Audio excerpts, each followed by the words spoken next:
नमस्कार दोस्तों। तो यूक्रेन ने कल एक बहुत बड़ा क्लेम किया था कि उन्होंने 5 रशिया के जो एयर बेसेस हैं उनको पूरी तरीके से डिस्ट्रॉय कर दिया है। अब रशिया ने इस चीज़ को एक्सेप्ट कर लिया है कि हाँ, 5 एयर बेसेस के ऊपर यूक्रेन का बड़ा ड्रोन अटैक हुआ। एफपीवी ड्रोन्स का इस्तेमाल करके यहाँ पर यूक्रेन ने कल अटैक किया रशिया के एयर बेसेस पर, और ये 5 एयरबेस जो हैं उनमें बड़ा नुकसान हुआ है। कहा जा सकता है कि पूरी तरीके से इन एयर बेसेस को यूक्रेन ने डिस्ट्रॉय कर दिया है। तो रशिया की जो डिफेंस मिनिस्ट्री है उन्होंने इस चीज़ की जानकारी दी कि उनके 5 बेसेस के ऊपर यूक्रेन ने अटैक किया है और ये बड़ा नुकसान हुआ है रशिया को। ये बात रशिया की डिफेंस मिनिस्ट्री ने एक्सेप्ट कर लिया है। यूक्रेन ने इस चीज़ को क्लेम किया कि उन्होंने जो रशिया के खास तौर से बॉम्बर प्लेन्स थे उनको टारगेट किया था और 40 प्लेन्स जो हैं रशिया के उनको पूरी तरीके से यहाँ पर डिस्ट्रॉय कर दिया गया है। ये पूरा अटैक जो यूक्रेन ने किया है रशिया के ऊपर, ये एग्जैक्टली उनका जो मिलिट्री साइट्स थे उनके ऊपर अटैक किया गया है। यूक्रेन का ये भी कहना है कि उन्होंने इस पूरे अटैक में एक भी सिविल इंफ्रास्ट्रक्चर के ऊपर अटैक नहीं किया है और किसी भी सिविलियन की इसमें जान नहीं गई है। पहले ही उन्होंने इस चीज़ को क्लियर किया है। रशिया की तरफ से अभी तक कैजुअलिटीज़ की कोई लिस्ट नहीं आई है, लेकिन रशिया की तरफ से जो एक्सेप्टेंस आई है वो इस बात की आई है कि उनको एक बड़ा मिलिट्री नुकसान इस पूरे अटैक में हुआ है। यूक्रेन का ये भी कहना है कि उन्होंने इस पूरे अटैक के लिए लगभग 1 साल तक प्लानिंग की थी। कहा जा रहा है कि यूक्रेन की जो सीक्रेट सर्विस थी, जिसको सीक्रेट सर्विस ऑफ यूक्रेन कहते हैं, SBU, उन्होंने इस चीज़ की प्लानिंग जो है वो 1 साल से ज़्यादा तक की थी और अब फाइनल ब्लो जो है वो रशिया को दिया है। ज़ेलेंस्की का कहना है कि ये जो अटैक रशिया के ऊपर किया गया है ये रशिया के ताबूत में आखिरी कील की तरह काम करेगा। खुद ज़ेलेंस्की ने इस चीज़ को अपने ट्विटर हैंडल से इस चीज़ की जानकारी दी कि इस अटैक के लिए हमने लगभग 11 महीने तक प्लान किया था और उसके बाद हमने इसमें 117 ड्रोन्स का इस्तेमाल किया था और रशिया के जो मिलिट्री इक्विपमेंट्स थे उनको हमने इसमें टारगेट किया। रशिया के जो बॉम्बर प्लेन्स थे उनको टारगेट किया और पूरी तरीके से उनको डिस्ट्रॉय करने का यहाँ पर काम किया। कहा कि हमने स्पेसिफिकली उन बॉम्बर प्लेन्स के, रशिया के उन बॉम्बर प्लेन्स को टारगेट किया जिन प्लेन्स का इस्तेमाल करके रशिया यूक्रेन में बॉम्ब बरसा रहा था, इतने सालों से बॉम्ब बरसा रहा था। और अभी पिछले कुछ दिनों पहले मैंने इस चीज़ को कवर भी किया था कि कीव के ऊपर एक बड़ा हमला रशिया ने किया था यहाँ पर, उसका रिस्पॉन्स, उसका रिटेलिएट करते हुए इस पूरे अटैक को प्लान किया गया था, ऐसा यूक्रेन का कहना है। लगभग 1 साल से ज़्यादा की प्लानिंग के बाद उनका मानना है, ज़ेलेंस्की का मानना है कि ये पूरा अटैक सक्सेसफुल हुआ। हालांकि जब रशिया इस चीज़ को एक्सेप्ट कर रहा है कि भारी नुकसान हुआ है, जबकि स्टेट गवर्नमेंट तो बहुत सारे फैक्ट्स छुपा करके बताती है, लेकिन अगर वो इस चीज़ को ऑन कैमरा आकर के एक्सेप्ट कर रहे हैं कि भारी नुकसान हुआ है तो इसका मतलब साफ है कि नुकसान बड़ा इसमें कहीं ना कहीं रशिया को हुआ है और यूक्रेन का ये अटैक एक तरीके से सक्सेसफुल माना जाएगा। लेकिन सबसे इंपॉर्टेंट बात इसमें यह है कि जो अटैक किया गया जिन एयरबेसेस के ऊपर, that airbases are deep inside the Russian territory.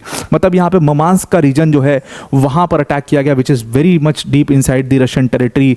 इरकुट्स्क का रीजन है जो वहाँ पर इसको अटैक जो है उसको प्लान किया गया था। अगर आप मैप के थ्रू देखोगे तो 5 जो एयरबेसेस थे उसमें एक मुर्मांस्क के रीजन में जो एयरबेस था वहां पर अटैक किया गया, इवानोवो रीजन में अटैक किया गया, रियाजान रीजन में अटैक किया गया, उसके बाद इरकुट्स्क रीजन में अटैक किया गया और आमुर रीजन में अटैक किया गया, which is way deep inside the Russian territory. हालांकि कहा जा रहा है कि जो आमर रीजन के ऊपर अटैक हुआ था वो अटैक पूरी तरीके से फेल हो गया, बाकी सारे अटैक लगभग इसमें सक्सेसफुल ही रहे हैं।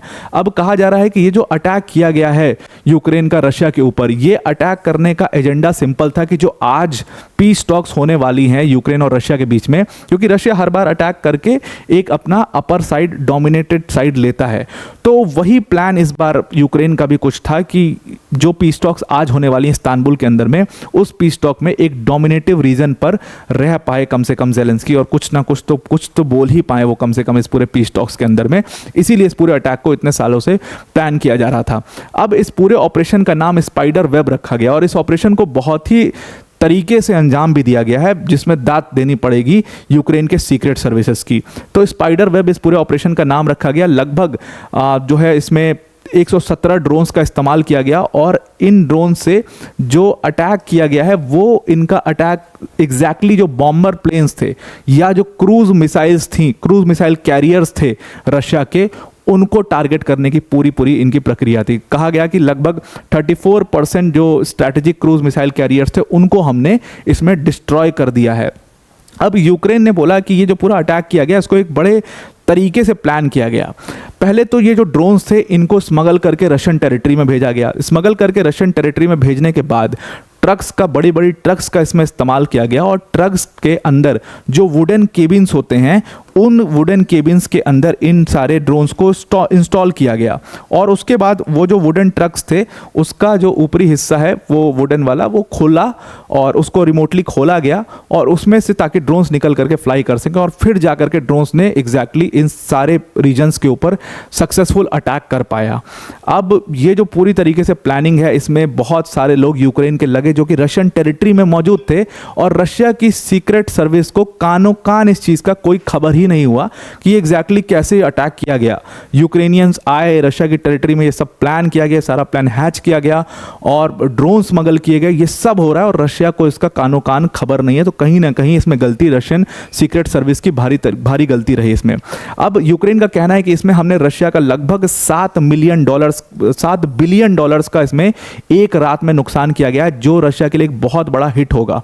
इसमें खास तौर से रशिया की 2 बॉम्बर्स को टारगेट किया गया, एक Tu-95 और एक Tu-22। इन दोनों बॉम्बर प्लेन्स का इस्तेमाल करके यूक्रेन के ऊपर बहुत बम बरसाए गए थे जिनका बदला यूक्रेन ने इनको डिस्ट्रॉय करके लिया है, ऐसा ज़ेलेंस्की का कहना है। और उसके साथ जो इनकी रडार डिटेक्शन प्लेन थी A-50 उसको भी यहाँ पर इन लोगों ने डिस्ट्रॉय कर दिया है। अगर डिफेंस मिनिस्ट्री का स्टेटमेंट माने रशिया की तो उन्होंने भी इस चीज़ को माना है। उन्होंने ये तो नहीं बताया कि Tu-95 को इन्होंने डिस्ट्रॉय कर दिया है, A-50 को डिस्ट्रॉय कर दिया है, लेकिन उन्होंने इस चीज़ को माना है कि कई सारी प्लेन्स में आग लगी थी। कैजुअलिटीज़ कितनी हुई है इस चीज़ के बारे में रशियन डिफेंस मिनिस्ट्री बिल्कुल शांत है, बिल्कुल चुप है। हालांकि रशिया के डिफेंस मिनिस्ट्री का कहना है कि इस पूरे प्लान को हैच करने के लिए जो लोग इसमें शामिल थे उसमें से जो ट्रक ड्राइवर था और जो कुछ लोग थे उनको इसमें एजेंसीज ने अरेस्ट कर लिया है।